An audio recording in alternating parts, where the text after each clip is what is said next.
오늘은 제7과 교회에 대해서 생각해 보겠습니다. 서론 제가 읽겠습니다. 사람이 어떤 단체에 속해 있을 때 자신이 속해 있는 단체를 정확하게 이해하지 못하면 사실상 그 단체와 무관한 사람일 수밖에 없습니다.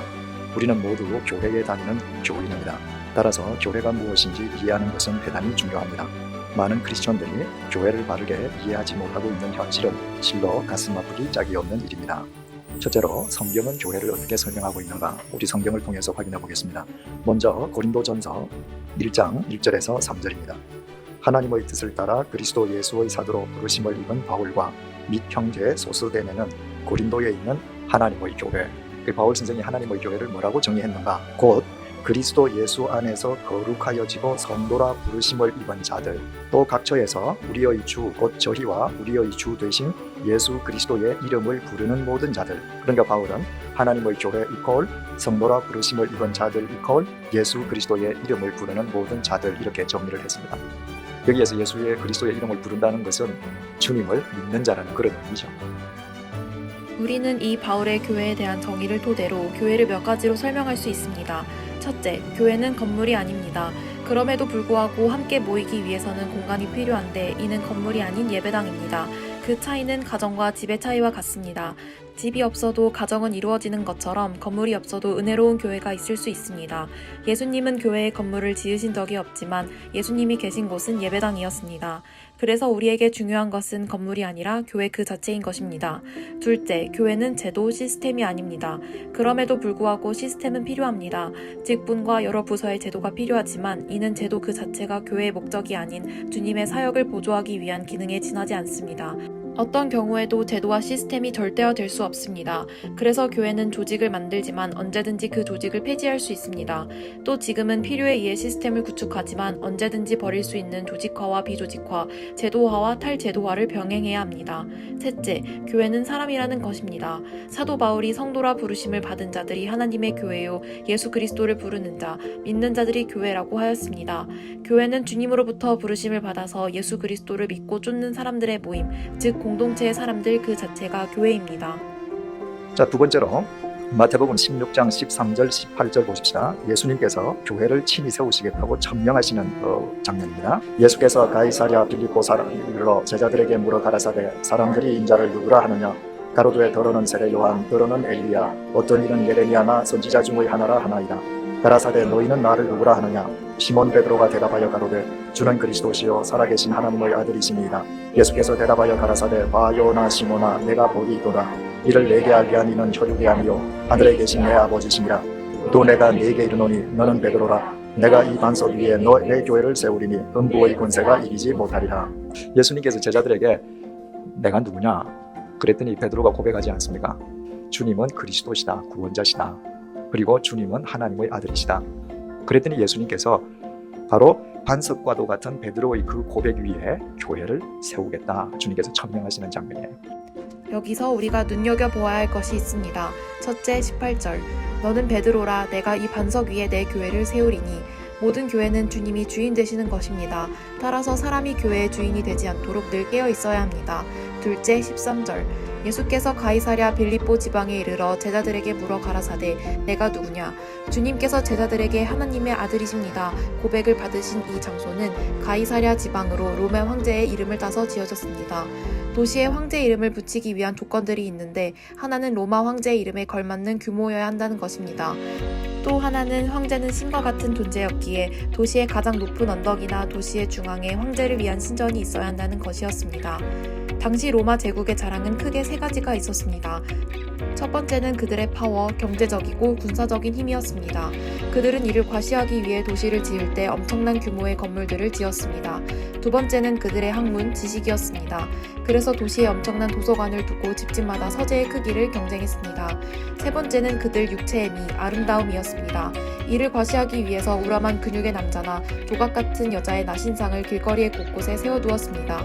이러한 로마의 도시를 배경으로 예수님께서 제자들에게 내가 누구냐고 물으셨습니다. 그리고 베드로가 고백했습니다. 당신이 메시아요, 당신이 하나님이십니다. 이는 로마가 자랑하는 인간의 지식과 아름다움이 우리의 삶의 목적이 아니라는 것을 의미합니다. 나사렛 예수 당신이 우리의 구원자요, 살아계신 하나님이라는 뜻입니다. 이처럼 우리는 세상을 압도하는 황제의 논리가 아닌 예수님께서 제시한 생명의 법칙, 진리의 논리를 따라야 합니다. 그래서 예수님께서 베드로에게 너의 그 반석 같은 믿음 위에 나의 교회를 세우겠다고 하신 것입니다. 따라서 교회란 황제의 논리가 아닌 진리의 법칙대로 살아가겠다는 사람들의 모임인 것입니다. 두 번째로, 우리 각자가 교회라면 그 교회는 구체적으로 어떤 모습이어야 하는가? 큰 2번, 381년 교회는 니케아 콘스탄티노플 신조를 통하여 우리는 하나이고 거룩하고 보편적이고 사도적인 교회를 믿는다고 고백했습니다. 이 신조야말로 교회의 특성을 잘 보여주고 있습니다. 우리 각자가 교회라면 어떤 교회이어야 하는가를 이미 1600년 전에 교회 지도자 공의회에서 정리를 했었죠. 첫 번째가 교회는 하나의 교회이어야 한다는 것입니다. 이유는 무엇인가? 에베소서 4장 1절에서 6절 보십시다.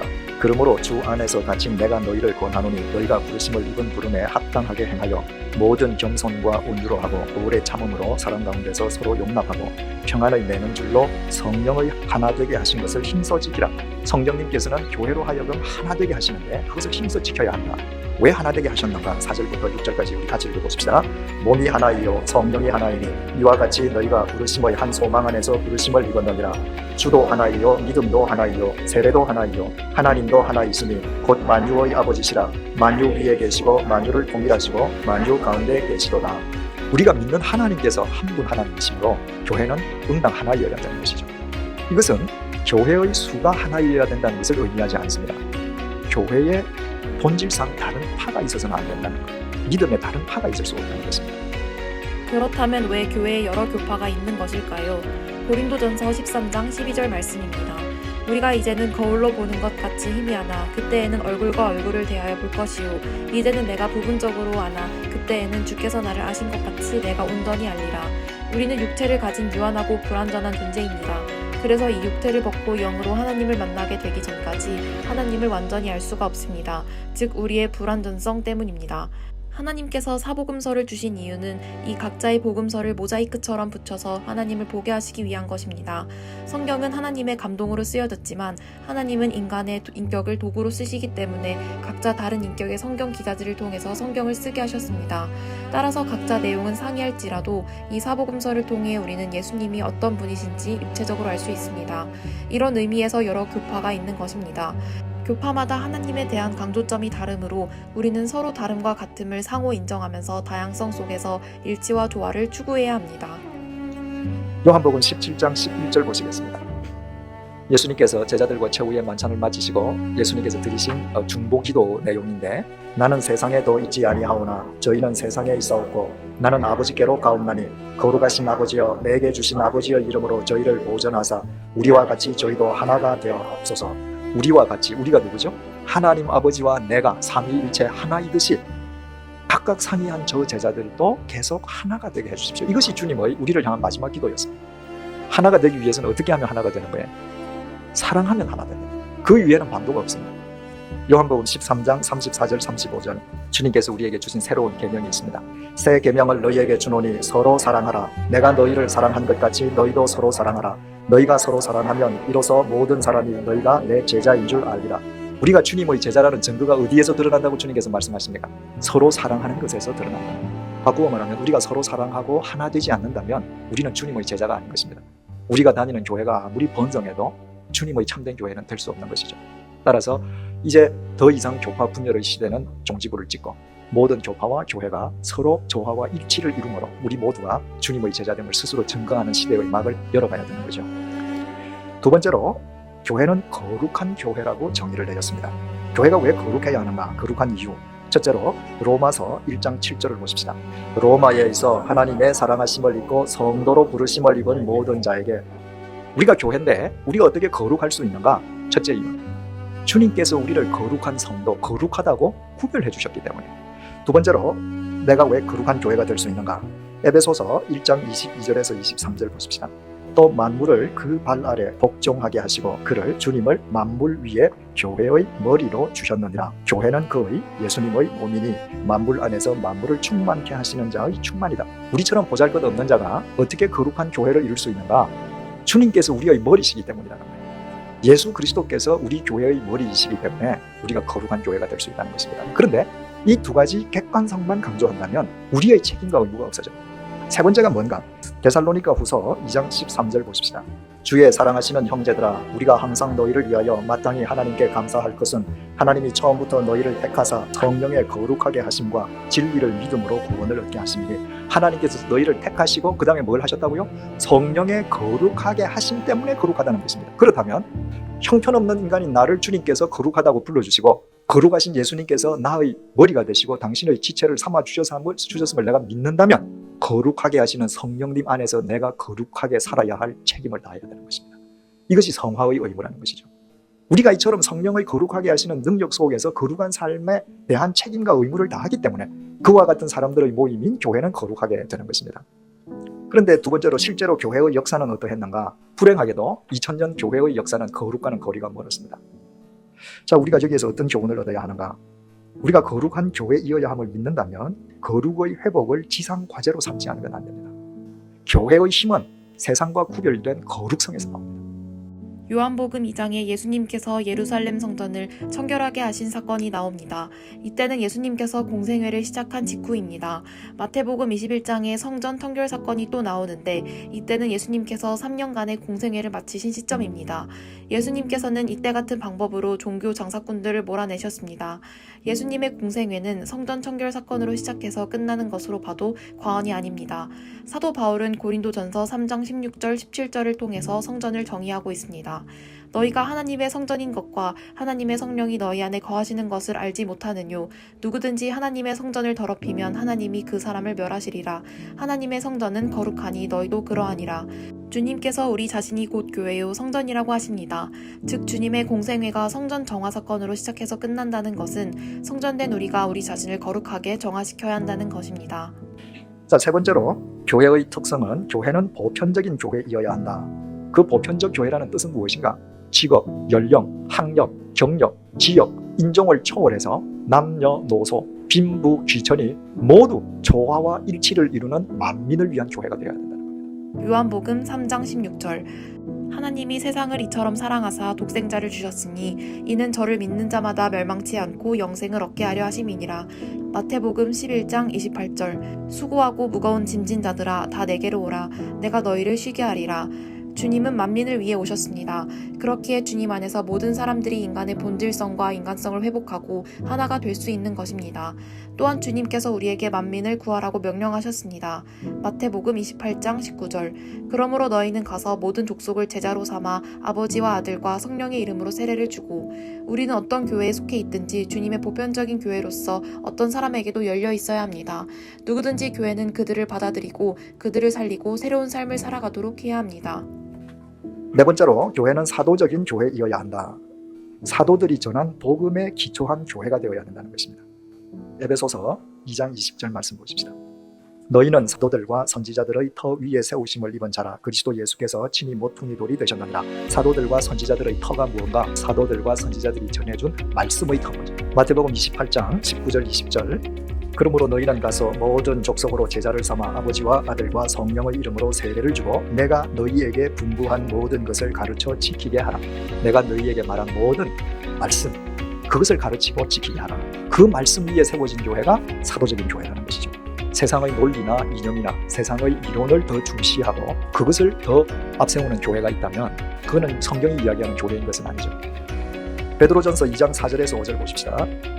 사람에게는 버림바가 되었으나 하나님께는 택하심을 입은 보배로운 산돌이신 예수께 나와 너희도 산돌같이 신령한 집으로 세워지고 예수 그리스도로 말미암아 하나님이 기쁘게 받으실 신령한 제사를 드릴 거룩한 제사장이 될지니라. 우리가 말씀의 터 위에 있을 때 우리가 다 제사장입니다. 그리스도 안에서 우리가 다 제사장입니다. 3번, 교회의 목적이 뭔가? 첫째로 마태복음 4장 17절 이때부터 예수께서 비로소 전파하여 가라사대 회개하라 천국이 가까웠느니라 하시더라. 예수님께서 이 땅에 그리스도로 오셔서 공생애를 시작하시면서 처음 하신 설교의 내용입니다. 회개하라 천국이 가까웠다. 그 예수님께서 오신 목적이 천국을 전파하는 데 있음을 분명히 하신 것이죠. 교회가 이 땅에 존재한다면 바로 이 하나님의 나라를 이 땅에 전하고 확장시키는 것입니다. 우리는 이미 그리스도 안에서 하나님 나라를 얻은 자들이죠. 그 하나님의 나라를 이 땅 위에 일구어가는 자가 되어야 되는 것이죠. 두 번째로 요한복음 6장 28절에서 29절 저희가 묻되 우리가 어떻게 하여야 하나님의 일을 하오리까? 예수께서 대답하여 가라사대 하나님을 보내신 자를 믿는 것이 하나님의 일이라. 교회는 하나님의 일을 하는 것이 목적인데 하나님의 일이라는 게 뭔가? 하나님께서 보내신 자를 믿는 거예요. 그렇다면 1번과 2번을 연결하면 어떻게 되는 거예요? 예수 그리스도 안에서 얻은 하나님의 나라를 예수 그리스도를 믿게 함으로 예수 그리스도 안에서 이 땅 위에 하나님의 나라를 확정시켜가는 것이 교회의 사명의 목적이 되는 것이죠. 하나님의 나라를 이 땅에 이루는 것이 교회의 목적입니다. 그렇다면 우리가 이 땅에서 이루어야 할 하나님의 나라는 구체적으로 어떤 것일까요? 그 하나님 나라의 이 땅의 모형은 바로 에덴 동산입니다. 창세기 2장 8에서 17절. 여호와 하나님이 동방의 에덴에 동산을 창설하시고 그 지으신 사람을 거기 두시고 여호와 하나님이 그 땅에서 보기에 아름답고 먹기에 좋은 나무가 나게 하시니 동산 가운데에는 생명나무와 선악을 알게 하는 나무도 있더라. 강이 에덴에서 발원하여 동산을 적시고 거기서부터 갈라져 네 근원이 되었으니 첫째 이름은 비손이라. 금이 있는 하윌라 온 땅에 둘렸으며 그 땅의 금은 정금이요 그곳에는 베델리엄과 호마노도 있으며 둘째 강의 이름은 기온이라. 구스 온 땅에 둘렸고 셋째 강의 이름은 히데겔이라. 아수르 동편으로 흐르며 넷째 강은 유브라 되더라.